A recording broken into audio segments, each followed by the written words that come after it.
Bonjour à toutes et à tous et merci d'être venus si nombreux. Ça fait vraiment chaud au cœur, après ces 4 ans de travail, d'avoir cette salle aujourd'hui pleine comme ça.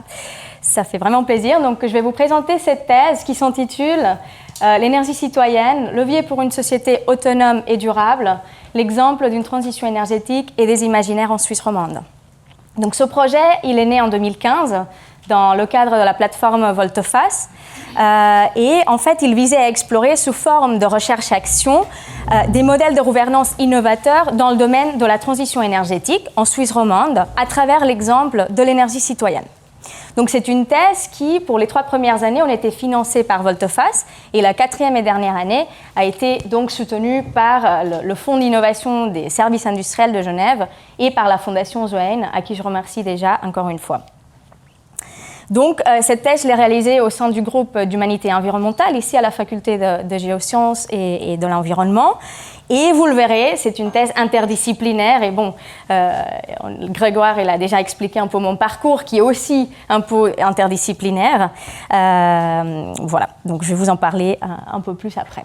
Mais avant de commencer, j'aimerais partager avec vous cet extrait d'un fameux poète andalou du début du XXe siècle. Et en fait, c'est un poème qui m'a accompagné tout le long de mon parcours de thèse, bien au-delà des frontières de la faculté. Donc, je vais vous le lire. Todo pasa y todo queda, pero lo nuestro es pasar. Pasar haciendo caminos, caminos sobre el mar. Caminante son tus huellas, el camino y nada más. Caminante, no hay camino, se hace camino al andar. Al andar, se hace camino, y al volver la vista atrás, se ve la senda que nunca se ha de volver a pisar. Caminante, no hay camino, sino estelas en la mar. Et en fait, l'idée essentielle de ce poème, c'est de dire qu'il n'y a pas de chemin, le chemin se fait en marchant, et je pense que justement c'est le sens ultime des recherches comme celle-ci qui s'inscrivent dans un projet de transition sociale plus large. Justement, ce que j'aimerais vous présenter aujourd'hui, c'est le chemin que moi-même j'ai parcouru pendant ces 4 années. Donc, ça a commencé en septembre 2015. Je vais d'abord vous expliquer les raisons qui motivent cette recherche, le constat de départ. Ensuite, je vais aborder la méthodologie, comment j'ai approché le terrain. Je vais vous présenter quand même quelques résultats. Et je terminerai par quelques remarques conclusives. Je vais donc commencer par le constat de départ. Donc, depuis la Deuxième Guerre mondiale, on observe une exploitation massive et croissante des énergies fossiles, jusqu'au point qu'aujourd'hui, elles représentent 80% du mix énergétique mondial. Et ces chiffres sont également valables pour la Suisse, comme vous le voyez dans ce graphe. Comme conséquence de ce choix du modèle énergétique, aujourd'hui, on peut considérer que l'énergie est la source principale de la transformation anthropique du climat, et donc ce qui nous a précipité à l'Anthropocène, cette nouvelle ère géologique dans laquelle ce ne sont plus les agents géologiques qui façonnent le monde, mais bien l'homme et ses activités. Et en effet, ce modèle énergétique, il a des conséquences. D'un point de vue écologique, bien sûr à travers les émissions de CO2, mais aussi l'empreinte écologique, mais aussi des conséquences géopolitiques, en termes de dépendance énergétique, en termes de structure de pouvoir. Tenant compte de ce constat, donc, et à la lumière de la crise du vivant qu'on est en train d'expérimenter aujourd'hui, une transformation urgente du modèle énergétique s'impose. Or, on le verra, il ne s'agit pas seulement d'un changement de carburant. Alors, cette notion de transition énergétique, en fait, elle n'est pas nouvelle. Elle est utilisée dans le domaine des sciences de l'environnement et de l'écologie depuis 1972 avec le rapport Meadows. Et elle nous renvoie justement à l'idée d'un processus de changement graduel et continu dans lequel la structure d'une société se transforme. Cette notion de transition a ainsi cheminé jusqu'à rentrer aussi dans le domaine énergétique dans les années 80 en Allemagne, moment à partir duquel on commence à parler de l'Energiewende et moment à partir duquel les références sur le sujet se sont multipliées. Alors moi, pour cette thèse, je suis partie de la définition de transition énergétique proposée par l'association Négawatt en France, qui articule ce concept autour de 3 axes. Donc le premier, c'est celui de la sobriété énergétique. Donc ça relève d'une dimension comportementale. L'idée, c'est de réduire au maximum la consommation d'énergie par le changement de nos modes de vie. Donc. Le deuxième élément, c'est l'efficacité. Donc là, on va se servir justement de la technologie, du low-tech comme du high-tech, pour réduire encore davantage cette consommation en faisant attention, bien sûr, à l'effet rebond. Et ensuite, il y a le passage aux énergies renouvelables. Et je dis bien passage et non pas addition, qui est un peu ce qui s'est passé dans l'histoire de l'énergie jusqu'à présent. Donc, on y revient donc. Ces transitions ne se limitent pas à un changement de carburant. Et cette idée, elle est d'autant plus importante quand on se rend compte des limites propres aux énergies renouvelables et aux différents imaginaires qu'elles véhiculent, qu'elles peuvent véhiculer. Je reviendrai plus tard sur cette notion d'imaginaire qui me paraît très importante.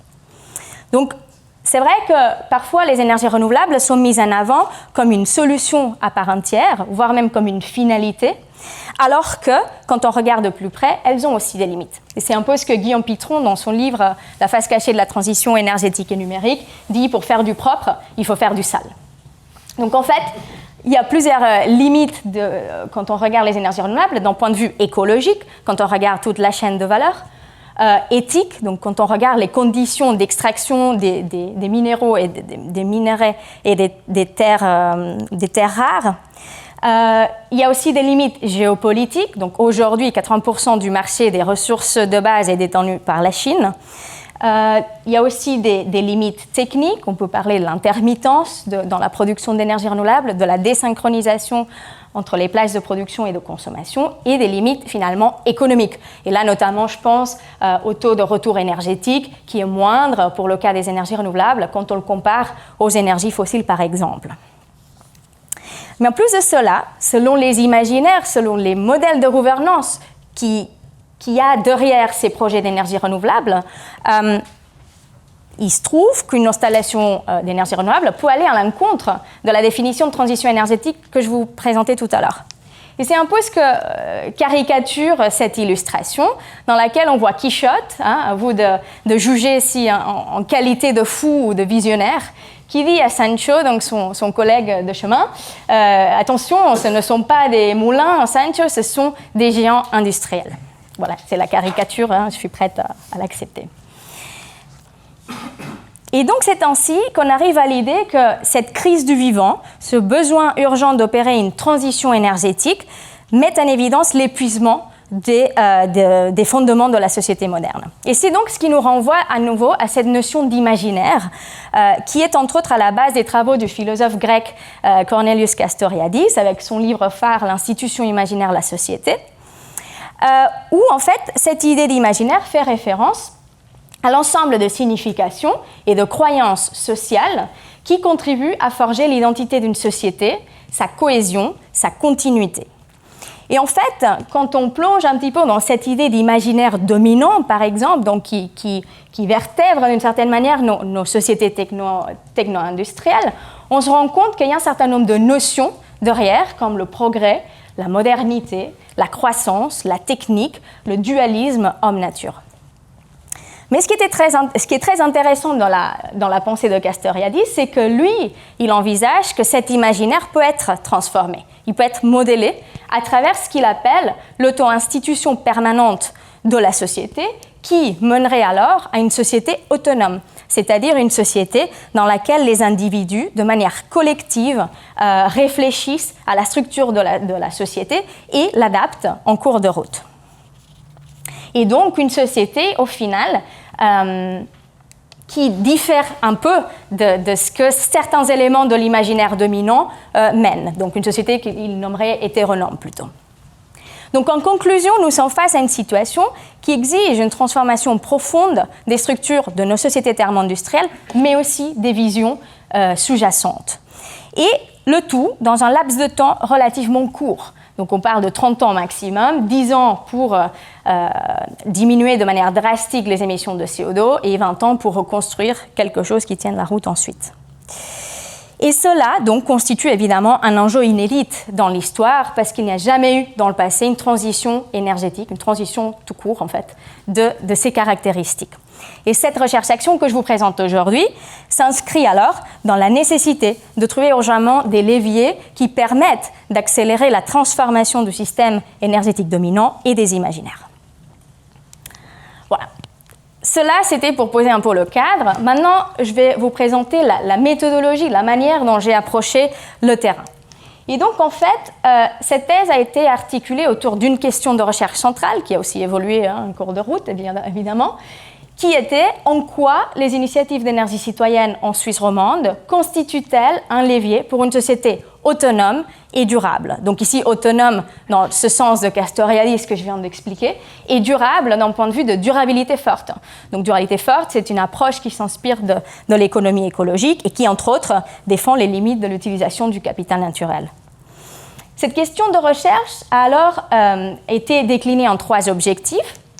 Donc, le premier a été de faire une cartographie de l'énergie citoyenne en Suisse romande, ce qui montre bien le caractère exploratoire de la recherche.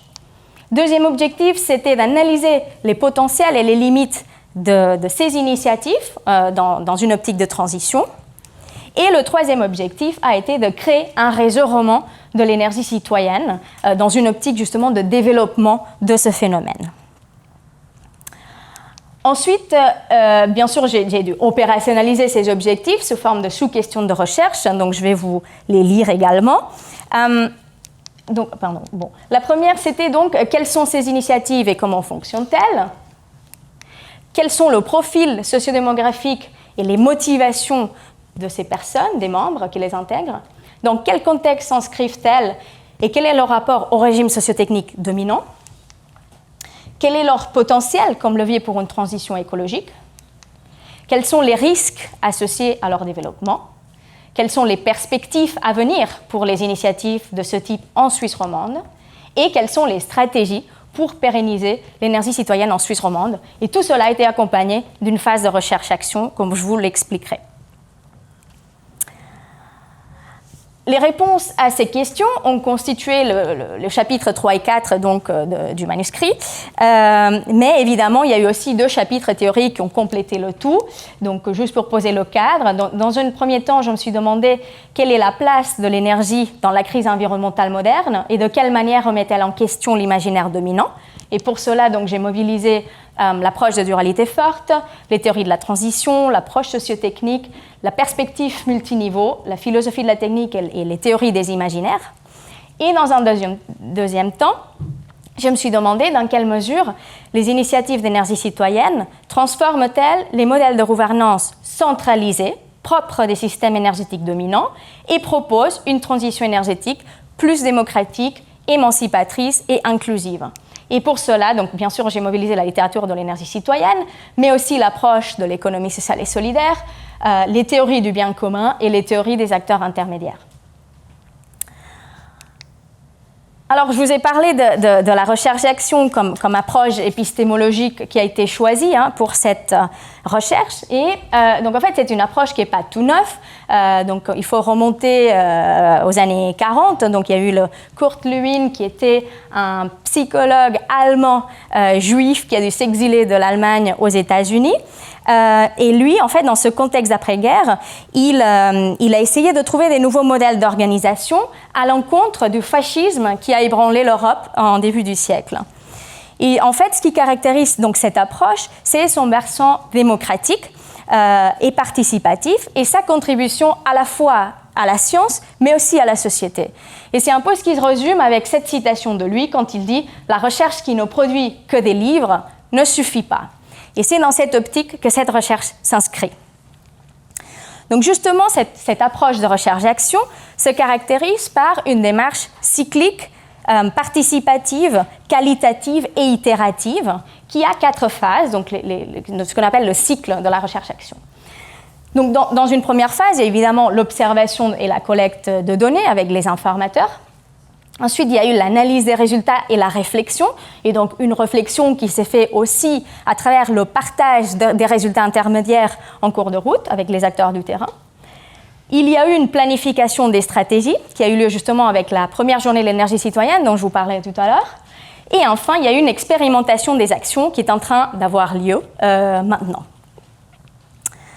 Pour collecter justement les données, j'ai utilisé notamment trois méthodes différentes. Donc, il y a eu la première, c'était l'entretien semi-directif. comme porte d'entrée sur le terrain. Donc, je suis allée voir 30 porteurs de projets pour en savoir un peu plus de l'origine de ces initiatives, la gouvernance, le financement, les limites, les difficultés. Et donc, étant donné le caractère exploratoire et inductif en fait, de cette recherche, j'ai choisi la méthode par théorisation ancrée, à travers laquelle donc, j'ai pu coder le matériel et ensuite faire des différentes analyses descriptives, comparatives, conceptuelles. Une autre méthode, ça a été le sondage. Le sondage comme un rapprochement auprès des membres. Donc, effectivement, un sondage qui était adressé aux personnes qui intègrent ces initiatives. Et là, l'idée, c'était de comprendre quel était leur profil sociodémographique, leur motivation, leur engagement dans ces structures et l'impact aussi que ça avait sur eux. Et donc, évidemment, le matériel a été croisé entre les entretiens et le sondage. Et il y a eu une troisième méthode, si on peut l'appeler ainsi, ça a été l'organisation de la première journée de l'énergie citoyenne qui a eu lieu, donc ça c'était le passage à l'action, donc une journée qui a eu lieu le 1er décembre 2018 et que j'ai organisée en collaboration avec une des coopératives du terrain, dans laquelle donc, il y a eu 56 participants représentant de 16 structures différentes, ce qui était inédit parce qu'il n'y avait pas eu de rencontre de ce type auparavant. Et donc, une journée dans laquelle j'ai pu restituer les résultats que j'avais déjà à ce moment-là, les contraster. On a aussi compté avec des interventions de Énergie partagée en France et de Rescope en Europe. Et dans l'après-midi, il y a eu un atelier participatif qu'on a organisé sous forme de Wall Café pour essayer de se dire, voilà, est-ce qu'en Suisse romande, on a besoin d'un réseau de l'énergie citoyenne? Et si oui, comment on fait, etc. Voilà. Maintenant, donc, je vais rentrer dans le cœur du sujet, les résultats de la recherche. Mais évidemment, tout d'abord, il faudrait savoir qu'est-ce qu'on entend par énergie citoyenne. Et pour cela, en fait, j'aimerais remonter aux sources de ce phénomène qui apparaît déjà sous forme de mobilisation politique aux années 70. Donc, en fait, en 1973, au Danemark, en pleine crise du pétrole, ils se sont dit il faudrait qu'on diminue notre dépendance énergétique vis-à-vis de l'étranger parce qu'on est dans une situation de vulnérabilité. On va viser sur le nucléaire. Sauf qu'il y a eu des collectifs citoyens qui se sont dit ah bah alors nous, on n'est pas très d'accord avec ça. Donc, ils se sont organisés de telle manière qu'en 1978, ils ont construit la première centrale éolienne citoyenne et la plus grande du monde à cette époque-là, qui a mobilisé jusqu'à 400 personnes de manière bénévole. Donc ça, c'était en 1978. En 2013, 80% des installations éoliennes au Danemark appartenaient à des coopératives locales. Donc c'est une notion qui a beaucoup cheminé dans un pays comme le Danemark, mais il n'a pas resté là-dedans. Il y a aussi des expériences premières en Allemagne, dans d'autres pays en Europe et en Suisse romande. Depuis les années 90, il y a aussi des initiatives qui se sont créées. Donc là, vous avez une carte. Donc il y en a d'autres qui se sont créées après avoir fini la cartographie et qui ne sont pas représentées. Donc ça montre aussi l'évolution du phénomène. Et les différentes couleurs représentent les différentes formes juridiques, mais je vous en parlerai tout à l'heure. Donc en fait, dans la littérature, on voit de plus en plus de références à l'énergie citoyenne, notamment à partir des années 2000, mais il n'y a pas une seule définition qui soit acceptée par tout le monde. Donc, c'est des définitions qui sont très ancrées dans le contexte, dans le terrain. Et dans ce travail, je me suis concrètement basée sur une définition proposée par la Revue Durable, qui a fait un dossier en 2015 sur la thématique, et qui définissent l'énergie citoyenne comme les initiatives issues de la société civile qui visent à accélérer depuis le bas le passage aux énergies non renouvelables et centralisées, donc nucléaire et fossiles, émettrices de déchets radioactifs et de CO2, aux énergies renouvelables, décentralisées et indigènes, donc produites sur place, sur fond de fortes économies d'énergie. Et là, donc, on retrouve un peu cette définition de transition énergétique que je vous ai présenté tout à l'heure. Donc concrètement, donc je vous ai dit, il y a une vingtaine, moi j'ai étudié une vingtaine de structures en Suisse romande. La plupart, ce sont des coopératives, mais on trouve aussi 25% d'associations et 20% d'initiatives communales. Et en termes d'énergie produite, c'est surtout du solaire photovoltaïque, 75%, mais il y a aussi des coopératives de chauffage à distance avec du bois local, 20%, et une association qui produit du solaire thermique en autoconstruction. Alors, dans cette définition large que je vous ai présentée d'énergie citoyenne, quand on regarde de plus près, on voit qu'il y a 2 modèles différents qui ressortent. Donc, le premier, c'est le modèle coopératif. Donc, modèle qui est intégré évidemment par les coopératives, mais aussi par les associations. Et donc, le deuxième modèle, c'est le modèle communal, donc celui intégré par les services publics de l'énergie. Alors, je vais essayer de vous montrer les grosses différences entre les 2 modèles. Donc, dans le premier cas, ce sont des citoyens qui s'organisent de A à Z pour mettre en place un projet, une installation d'énergie renouvelable, donc avec une logique ascendante de bottom-up, donc qui font ça à titre complètement privé et la plupart du cas de manière bénévole. Alors que dans le modèle communal, c'est plutôt une approche top-down, une logique descendante, dans laquelle ça va être donc le secteur public de l'énergie, le service de l'énergie de la commune qui va mettre en place le projet, donc ça va rester dans le domaine public. Donc évidemment, l'engagement des citoyens n'est pas le même dans un cas comme dans l'autre. Donc dans le premier cas, les citoyens ils participent dans la gouvernance, mais aussi dans le financement. Ils dessinent de A à Z tout. Alors que dans le deuxième, c'est plutôt la commune qui va garder le contrôle, si on peut dire comme ça, et les citoyens vont participer à travers un financement participatif. Et ce qui est intéressant aussi, c'est que ça se traduit au niveau des motivations. Donc quand on regarde les motivations des personnes qui participent, si on ne fait pas distinction entre structures juridiques, les premières motivations qui ressortent, c'est de type environnemental. Donc les gens qui veulent lutter contre le changement climatique, protéger la biodiversité, etc. Mais ce qui est intéressant, c'est que quand on regarde par modèle, dans le modèle coopératif, les deuxièmes types de motivations, c'est de type politique et social.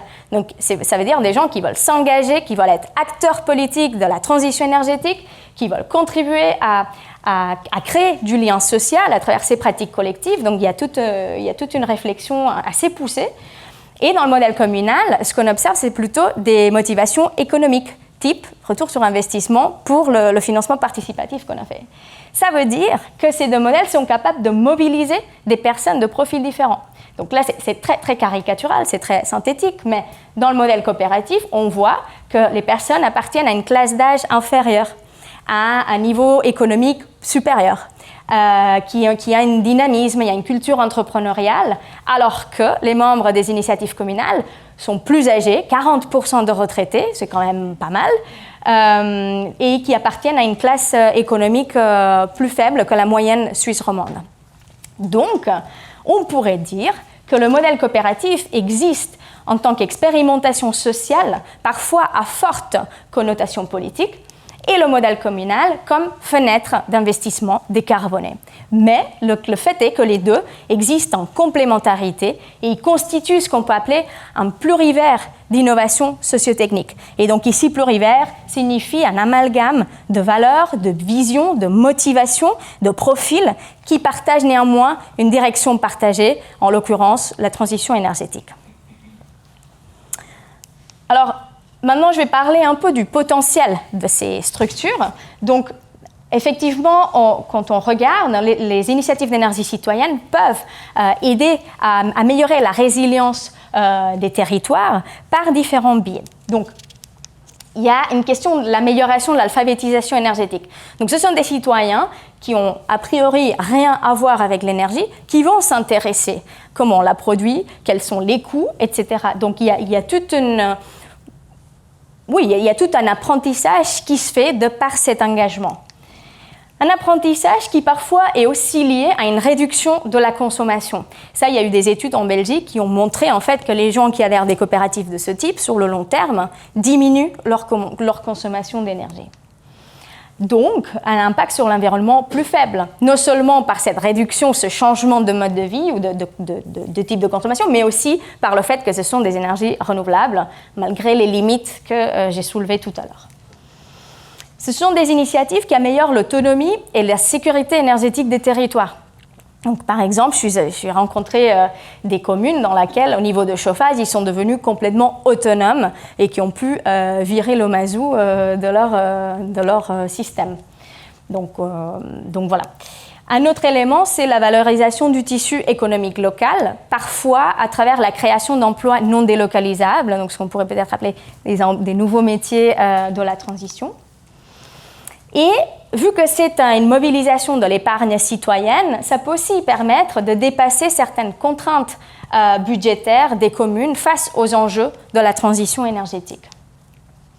Un autre élément, c'est que ces initiatives peuvent agir en tant que vecteurs d'aide et outils d'anticipation contre la précarité énergétique. Alors, en Suisse, c'est un thème qui est sous-étudié, et bon, on peut conclure que peut-être c'est qu'il n'y a pas beaucoup de cas de précarité énergétique, contrairement à ce qui se passe en France, en Angleterre, en Europe de l'Est, etc.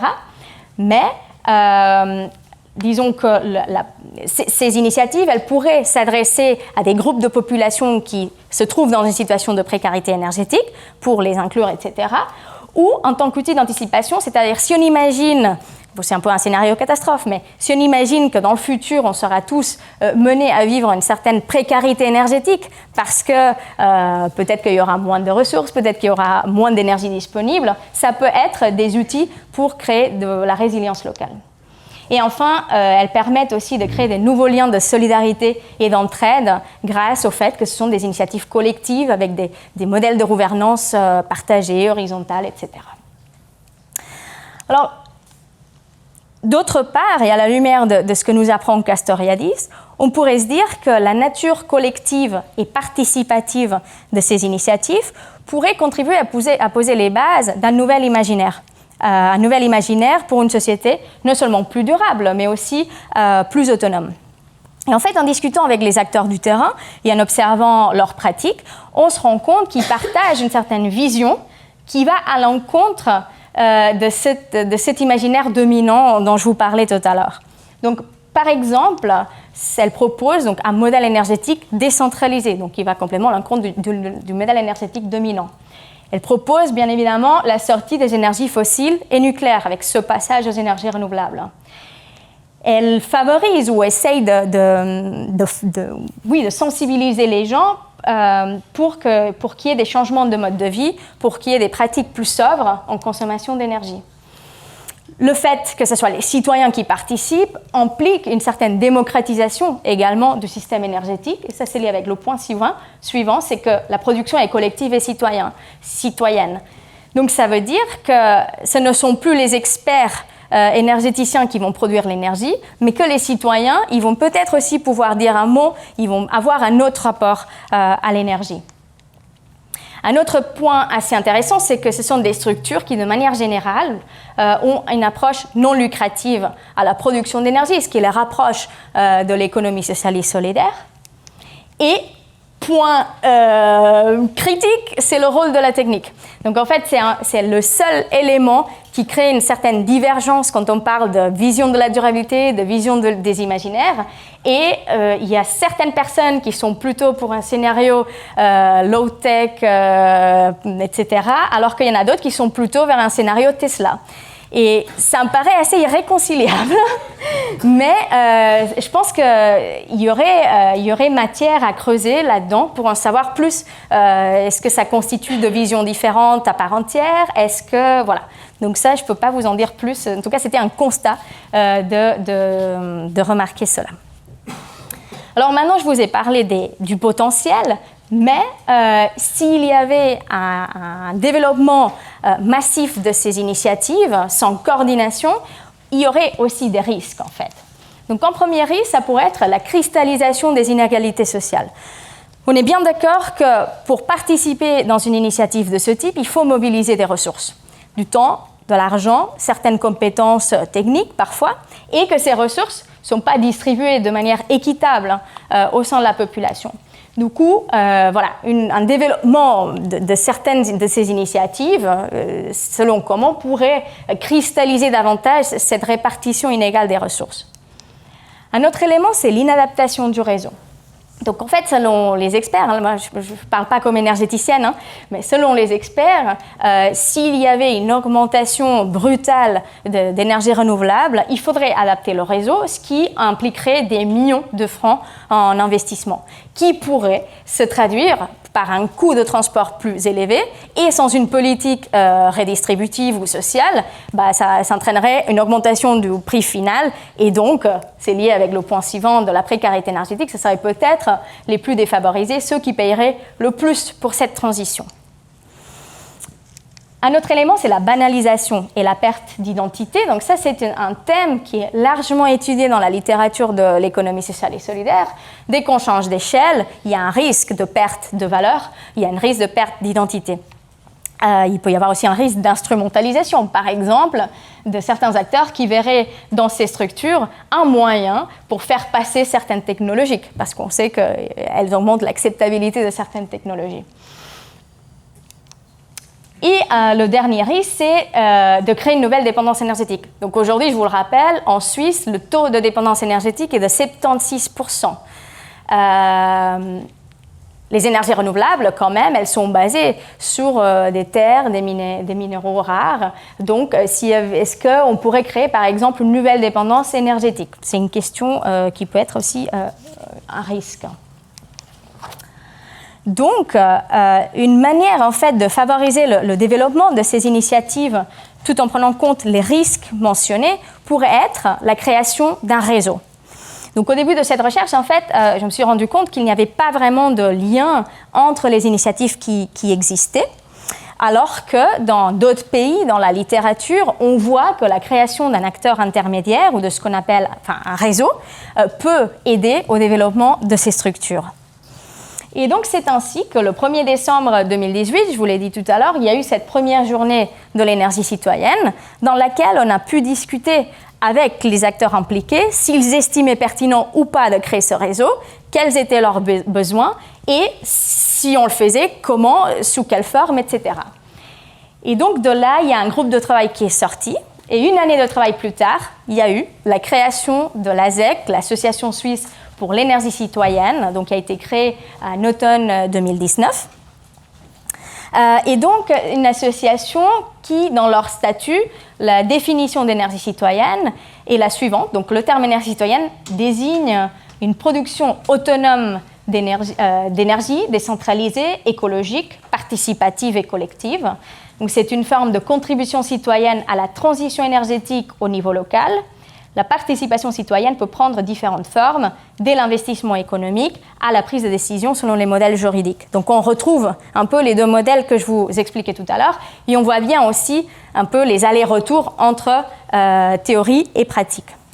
Et en fait, cette structure s'est donné 4 objectifs. Donc le premier, c'est d'encourager l'engagement citoyen dans la transition énergétique. Le deuxième, c'est d'améliorer la visibilité des initiatives qui existent déjà sur le territoire.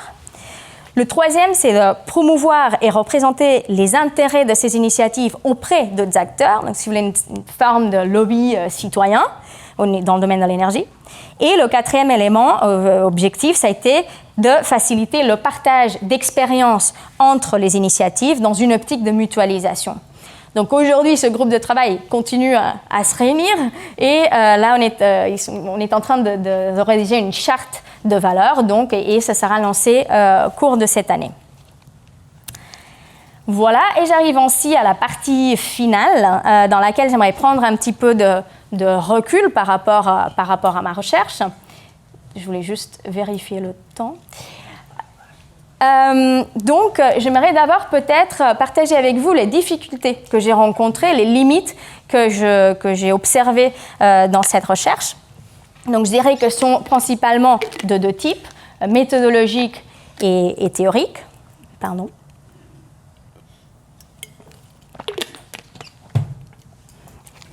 Donc, d'un point de vue méthodologique, j'ai fait des analyses majoritairement qualitatives.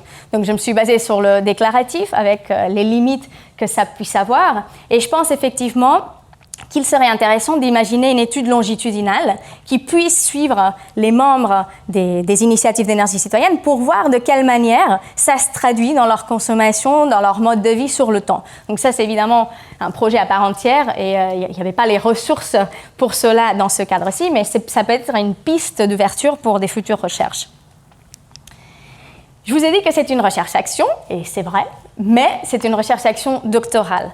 Et dans une thèse doctorale, c'est évident que le rôle du chercheur est quand même assez clé, on va dire, ce qui a fait que j'ai dû m'éloigner un petit peu de la méthode de la recherche-action pure en tant que telle, parce que je n'ai pas pu inclure tous les acteurs du terrain de la même manière dans toutes les étapes de la recherche. Donc ça, c'était quelque chose qu'il fallait jongler avec. Une autre difficulté, ça a été l'opérationnalisation des imaginaires. Donc aujourd'hui, je vous ai parlé de Castoriadis, j'aurais pu vous parler d'autres auteurs qui traitent sur ce thème, mais ce sont des contributions éminemment théoriques. Et il n'y a pas aujourd'hui, et si vous en connaissez, je suis prête à prendre les références, il n'y a pas aujourd'hui des études où on opérationnalise ces imaginaires, où on essaye de voir sur le terrain comment on peut les évaluer, comment on peut les traduire dans quelque chose de plus concret. Et ça, c'était une difficulté. Un autre élément, c'est que je me suis focalisée sur les acteurs porteurs d'innovation, donc dans ce cas, les initiatives d'énergie citoyenne, alors que vous pourrez me dire que ça aurait été intéressant aussi d'aller voir comment les acteurs qui orbitent autour de ces initiatives se positionnent. Par exemple, les GRD, gestionnaires de réseau de distribution, par exemple les cantons, par exemple l'OFEN. Voilà, donc ça, c'était envisagé au début, mais après, il y a une question aussi de limite de temps, voilà, donc on ne peut pas tout faire. Un autre élément, c'était la méthode par théorisation ancrée, donc la grounded theory en anglais, c'est peut-être plus connu, mais pour ceux qui ne connaissent pas, c'est une méthode qui est assez complexe, qu'il faut être très rigoureux dans toutes les étapes, et je me suis formée de manière autodidacte, donc ça, c'était aussi une difficulté non négligeable. Et la procédure d'envoi et de suivi des questionnaires. Donc, je ne sais pas si je vous l'ai dit tout à l'heure, mais en fait, j'ai eu 171 réponses exploitables pour le sondage aux membres, ce qui représente 8,5% de la population totale estimée. Donc, en fait, méthodologiquement, on considère que le seuil est à 10% pour que ça soit un peu robuste. Et je pense que, voilà, le fait, pour envoyer les questionnaires, en fait, j'ai passé par les porteurs de projet, donc j'ai pas pu suivre les questionnaires. Et en plus, j'ai juste fait une version numérique sans passer par le papier. Donc je pense que là, il y aurait moyen d'augmenter, en fait, ce taux de réponse. Donc ça, c'est une critique que je suis prête à accepter. Dans un autre niveau de choses, donc un niveau théorique, il y a la question de l'ancrage disciplinaire. Donc, je vous l'ai dit, ma formation elle est aussi assez interdisciplinaire. Cette thèse elle est faite dans un groupe de recherche d'humanité environnementale. Donc voilà, c'est un peu la question de l'ancrage, c'est une question qui m'a toujours posé un peu problème, et qui a des avantages, qui a des inconvénients, mais voilà. Et le manque d'une dimension technique. Alors, moi, je ne suis pas énergéticienne, et en fait, cette manque de dimension technique a été la force de cette recherche tout le long. Et c'est la raison pour laquelle j'ai été en fait mobilisée dans différents cadres, conférences, etc., parce que ça apporte une vision différente. Mais maintenant, avec un peu de recul, je me dis que ça serait bien quand même de compléter cette approche plus sociale en simultané par une approche technique. Mais bon, ça complexifie encore davantage. J'aurais pu faire peut-être ingénieur dans mon temps libre, mais bon, bref, voilà. Donc maintenant, je vais passer plutôt aux contributions.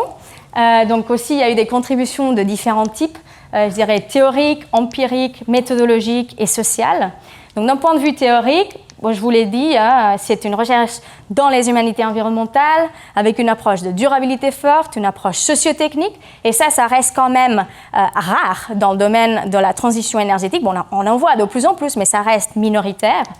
Le lien explicite et opérationnel, ou tentative d'opérationnel entre transition énergétique et les imaginaires, ça c'est quelque chose, bon, la plateforme Volteface dans ce sens, elle a été très innovatrice, mais voilà, c'est un élément qui est voilà, une contribution.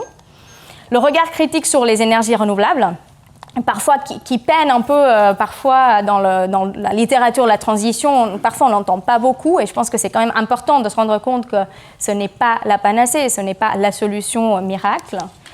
Et aussi, elle constitue, cette thèse, je dirais, une contribution à la littérature francophone sur la perspective multiniveau, qui est donc une approche théorique que j'ai utilisée. D'un point de vue empirique, c'est la première étude scientifique rigoureuse sur l'énergie citoyenne en Suisse romande.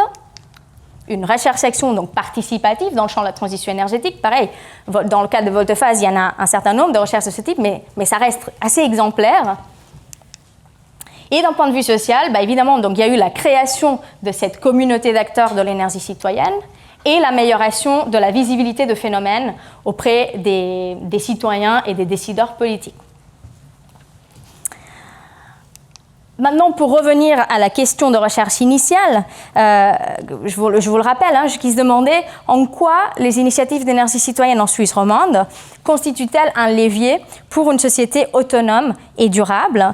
Je dirais qu'à condition de prendre en compte les limites du contexte et les risques inhérents à ces initiatives, ou associés, disons, à un développement effusif de ces initiatives, l'énergie citoyenne contribue effectivement, notamment dans la forme coopérative, à une société autonome et durable en tant que technique autonome et conviviale pour l'émancipation des individus et de la société, en tant que moyen de démocratisation du système énergétique dominant, en tant que vecteur d'aide et outil d'anticipation contre la précarité énergétique, en tant que vecteur de transformation de l'économie sociale et solidaire dans son renouveau écologique, en tant qu'exemple de transgression pratique de l'imaginaire dominant, et enfin en tant qu'expérimentation d'auto-institution permanente au sens de Castoriadis. Et pour terminer, j'aimerais vous partager cette citation de Paul Drucker. Donc, c'est un auteur américain qui a travaillé notamment sur l'innovation, entre autres, donc je vous la lis. « La seule chose que nous sachions concernant l'avenir, c'est qu'il sera différent. Essayer de prédire l'avenir, c'est comme essayer de conduire de nuit, sans phare, sur une route de campagne, en regardant par la lunette arrière. La meilleure façon de prédire l'avenir, c'est de le créer. » Et d'un point de vue pratique, donc je vous ai parlé de la création de cette association suisse pour l'énergie citoyenne. C'est évident qu'à ce stade, on ne peut pas évaluer son impact sur l'énergie citoyenne de manière concrète, ni sur la transition énergétique de manière plus large. Mais je dirais que la création de cette association, un peu en faisant écho à cette citation, constitue un exemple de la pertinence et de la nécessité de l'approche de la recherche-action dans le domaine de la transition écologique. Je vous remercie pour votre attention.